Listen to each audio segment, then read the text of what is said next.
Welcome to Living Chassidus. Together, let's live the Chassidus we learn.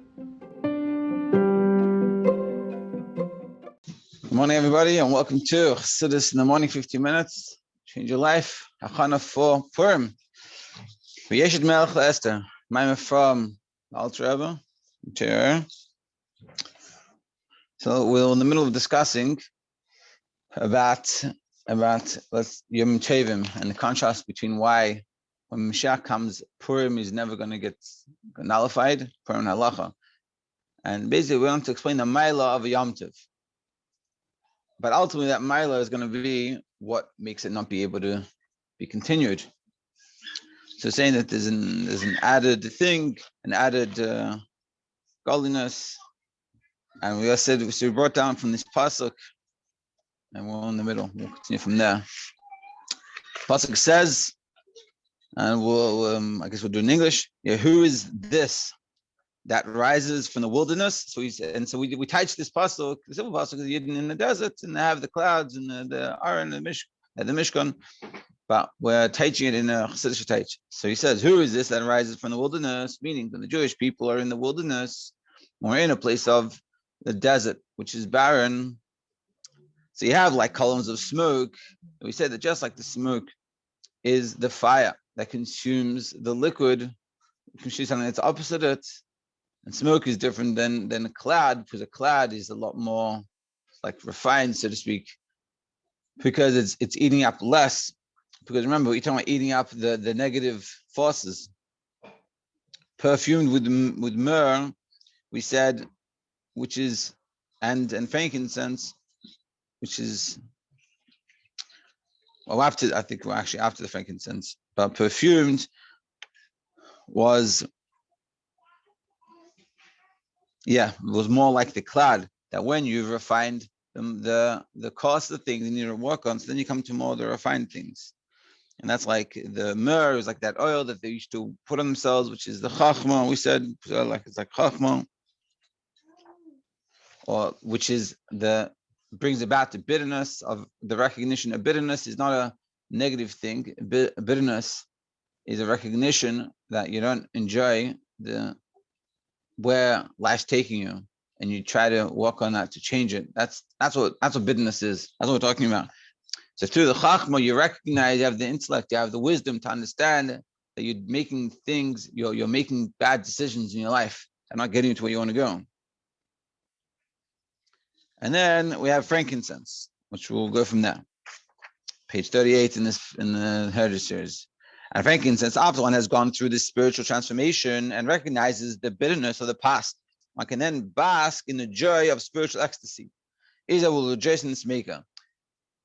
And this is sort of an importance for bringing, really, to be honest, when you think about this mimer, it's like a step-by-step process that if someone wanted to sit down and really work on themselves, they could go through this. We're running through it a little bit, to get something for Purim, but it's a lifelong avodah. It's recognizing what's going on in my life, sitting down, having an honest conversation, and recognizing where are things falling behind that I don't like, that I'm not happy about, but I'm still doing anyway. And to have that wisdom to realize this, try to consume that, meaning try to eat it up, try to figure out solutions to that problem. What are things I can do? And I'm constantly trying to do this. And you deal with this thing. And when you do, so then it becomes much happier, because you're making those better choices, and it could be sitting down and writing a list for yourself. Where do you want to see yourself in 6 months? And then you can take and you recognize where am I holding versus that list, and what's some steps that need to be taken. But when you do that, when you have the bitterness of recognizing, hey, I want to be in a totally different place, I want to be able to run 5 miles, and I'm sitting here eating pizza and not doing any exercise, and so that should cause a bitterness that say, hey, this is not good. I don't want this. I want to be connected to the Eibishter. And I want to be doing my whole day, that everything that I do is connected to God. I want to be serving God. But then I look at my day, and I look and I see I'm not serving God. And most of the day I'm serving my taivas, and I'm serving not God. So you sit down and you say, well, what does it look like? What would it look like for me to serve God? And what's something I can do? What's some steps I can take now in that process? Or what am I doing that's taking away from that process? And then I slowly get to that place. Yeah, not only, yeah. This is alluded to in the continuation of the verse in the Megillah in 6 months with perfume. Because the women put on this perfume and they beautified themselves for 6 months before they came into the Achashverosh.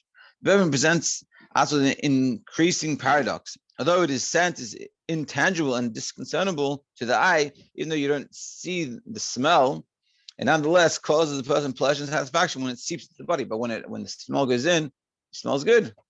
The same is true regarding one's spiritual joy, although this delight stems from a realm that lies beyond our comprehension, which is very interesting. I'll explain it in a second. A realm that to us is hidden and indiscernible, alba discassia.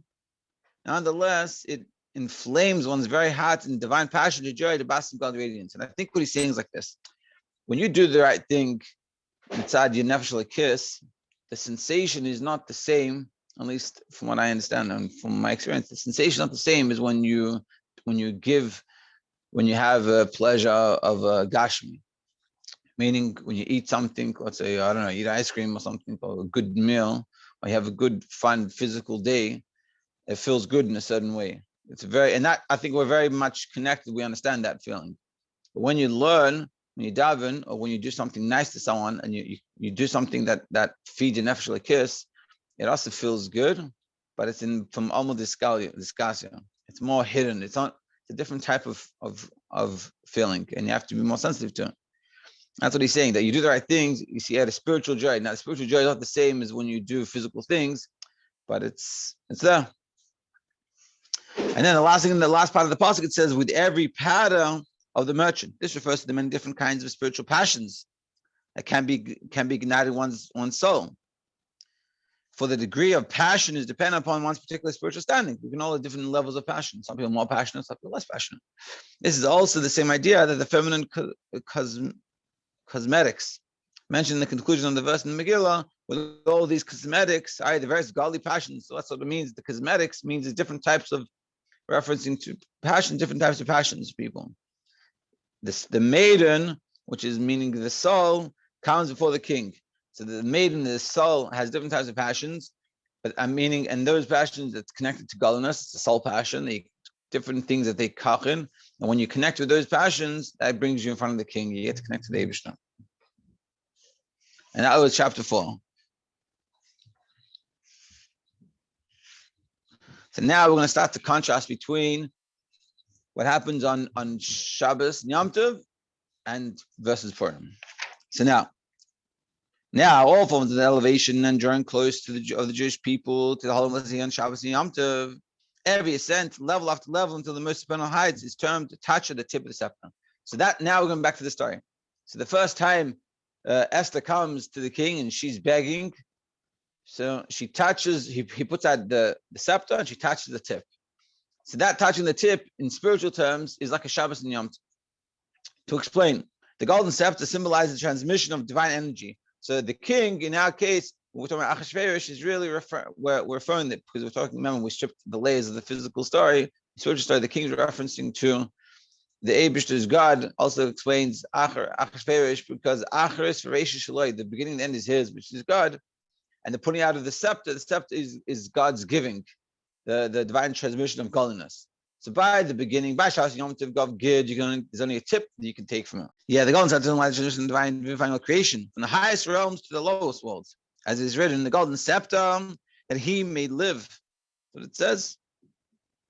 It is therefore impossible for the soul to receive life from the entire scepter, for the spiritual light would prove to be too intense. Rather, the soul can merely accept an emanation from the tip of the scepter, with the actual scepter remaining in the king's hands. In the soul, this emanation expresses itself as an intense, burning love for God.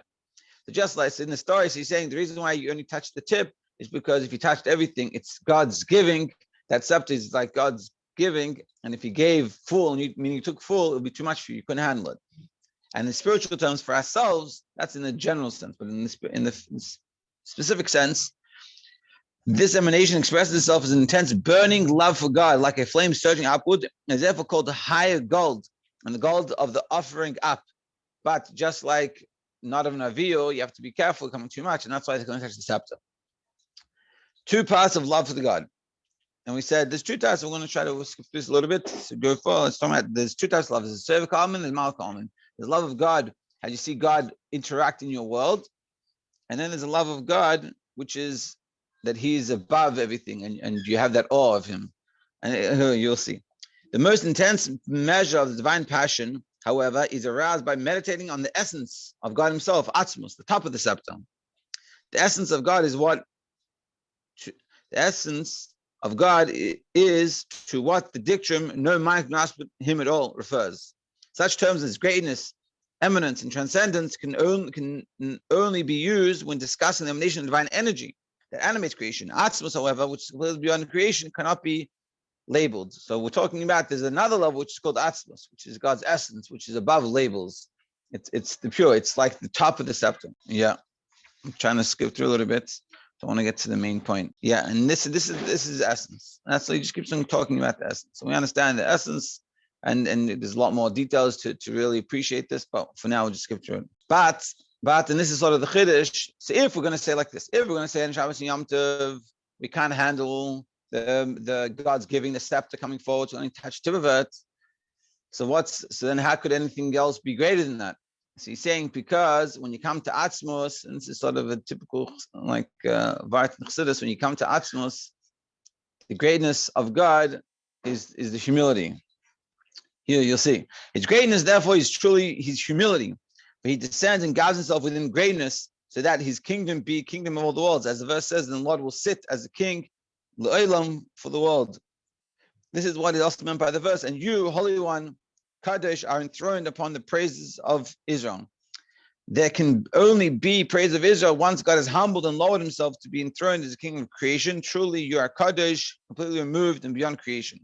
Hashem, it's this paradox. On the one hand, Hashem is totally removed, but His humility is that He can come down into this physical world. So when Mashiach comes, however, Hashem's true radiance will shine with the awesome, brilliant light. The essence of God will flow from the level where God have not changed, past, present, and future, all at once. All flesh will perceive with the physical intellect that God will be revealed as discerned earlier. But when Mashiach comes, that level of Atzmos will be revealed down here in a tangible way. So moreover, this manifestation will occur specifically in our lowly physical world. For as our sages explain in the verse, it is asked of Yaakov in Yisrael, what has God wrought? It is the question diminishing angels will ask of the tzaddikim. And instead of the angels asking, where is the place of His holy? They will answer, His glory fills the world. They're going to say, where is the Eibishter? Where is God find? Where do you have God's glory, God's essence? In this physical low world. And this is the meaning of the verse. A woman of excellence is a crown of a husband. The divine radiance that is manifest now to the Jewish people is called her husband. When Mashiach comes, however, the Jewish people will be in infinitely greater spiritual standing than her husband. The divine radiance for them will see the essence of God Himself. So instead of it being the crown, which is just an addition to it, but it will be God Himself. It is thus written, the maiden of Israel have fallen, she will no longer rise. The world will be so completely permeated with godliness that it will not be necessary for Israel to rise, not to experience spirituality. Yeah, meaning now to get spiritual, you have to go do something, you have to connect, you have to remove, so to speak, the concealment that the world brings, and you have to push yourself against, so to speak, the nature of the world. When Mashiach comes, you wouldn't have that, but it'll be so obvious. And tomorrow we're going to finish off explaining what's Purim all about in comparison. But we explained, just to finish off, we explained that on Shabbos and Yom Tov, you have this radiation, you would call sort of an additional light of godliness, and the scepter comes out, but it's powerful enough that we can't receive it clearly. And that's why we touch the scepter, because the scepter is like God putting out His giving, but we are not able to receive more or too much, so we just touch the scepter. Whereas in the story of Purim, the second time it happens, He puts out the scepter, and Esther grabs onto the scepter and pulls herself up. She can hold the whole scepter. So how is that possible, and how do we get this? Which ultimately we're going to see that's Purim. And so, Mr. Hashem, tomorrow, we should do it. We should learn, and finish it off. Have a great day.